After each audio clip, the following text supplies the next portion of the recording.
श्री राम श्री राम। तो श्रीमद् रामचरितमानस का जो प्रवचन आपको आज मिला, उस कथा का मुख्य सार जैसा कि उन्होंने बताया, भगवान श्री राम आदर्श चरित्र। तो आप सभी को ये चीज जानना चाहिए कि रावण क्यों मारा गया। आखिर जैसा कि कल विपिन बिहारी जी ने भी बतलाया कि राम का जन्म सभी को याद है, पर गमन किसी को याद नहीं, और रावण का गमन सभी को याद है, जन्म किसी को याद नहीं। अच्छाई हमेशा याद रहती है, बुराई याद नहीं की जाती। इसलिए हमारे शास्त्रों में कहा, रामादिवद वर्तितव्यम न रावणादिवद। राम के समान आचरण करिए यदि करना है तो नारी प्रधान कथा जो चल रही थी, जब रावण भगवान प्रभु श्री राम के द्वारा मारा गया, सभी लोग शोक ग्रसित हो गए, शोक कर रहे थे। उसी शोक संतृप्त में भगवान श्री राम समुद्र के किनारे दूर जाके बैठे यह शोक कर रहे थे कि एक परम प्रतापी, परम विद्वान ब्राह्मण मेरे द्वारा मारा गया, ब्रह्म हत्या का दोष मुझे लग गया।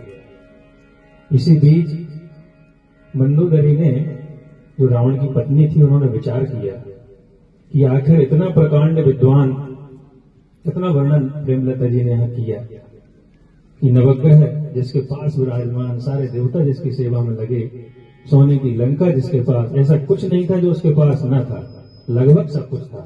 सिर्फ एक चीज की कमी थी जो उन्होंने बतलाई।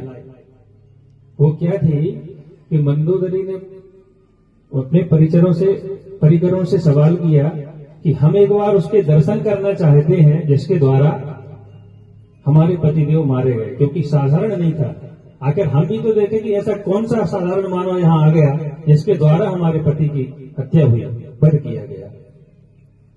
तो उनके परिकर जो थे वो ले गए दूर ले जाकर के जब उन्होंने देखा तो रामचंद्र जी बड़े शोक में अभय मुद्रा में बैठे हुए थे।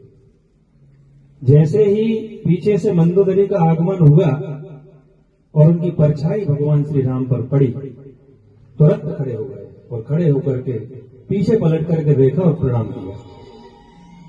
तो मंदोदरी जी को बिना किसी से सवाल किए ही अपना उत्तर मिल गया कि आखिर में हमारे जो पति देव हैं, पति परमेश्वर क्यों मारे गए। एक मेरा पति है जिसने दूसरी नारी को अपना समझा और लाकर के बंधन में पाड़ लिया, और एक ये है जो पराई स्त्री की परछाई भी हमारे किसी के ऊपर पड़ती है तो उठ करके प्रणाम करता है। इसलिए हमारे शास्त्रों में कहा गया कि यत्र नार्यस्तु पूज्यन्ते रमन्ते तत्र देवता। जहाँ नारियों की पूजा होती है, जहाँ वहाँ देवता रमण करते हैं। और देवता कहाँ रमण करते हैं ये भी बतलाया गया आज ही की कथा में कि देवता जो 33 कोटि के हैं वह गौ माता में रमण करते हैं, गौ माता में निवास करते हैं। और आप सभी ने गौ माता को रखना बंद कर दिया।